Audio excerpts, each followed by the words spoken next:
दीपावली पूर्व ईपीएफओ धारकों बड़ खुशी खबर एवं सरकार जारी कले आउ एक नुआ अपडेट। जदि आपण भी जड़े ईपीएफओ हिताधिकारी अर्थात आपणकर ईपीएफओ रही तेज जाणी रखु दीपावली पूर्व आपण को मिलवाक जाऊँगी नुआ भेटी अर्थात आपण आसीगला बड़ खुशी खबर।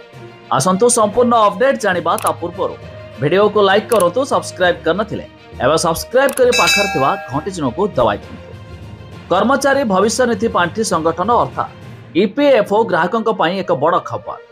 केंद्र सरकार खूब शीघ्र दीपावली पूर्व एटीएम रु पीएफ टंका उठाइबार सुविधा प्रदान करिपारंती, जहा विषय बहुत दिन धरी आलोचना हेउथला। तबे श्रम एवं नियुक्ति मंत्री मनसुख मांडिया को अध्यक्षता एक बैठक अनुष्ठित हेबाकू जाउछि। तथापि एपर्यंत चूड़ांत एजेंडा स्थिर होइनै।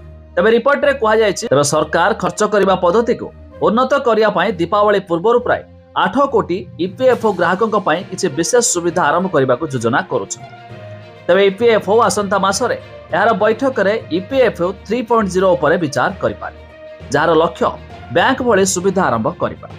या अधीन रे विकल्प गुड़िक मध्य एटीएम किंबा यूपीआई कारबार माध्यम भविष्य निधि पांठिर एक अंश उठाइबा अंतर्भुक्त। अर्थात एणिकी आपण ईपीएफओ धारक एटीएम किंबा यूपीआई थ्रू रे मध्य निजर ईपीएफओ टंका को उठाई पारिबे।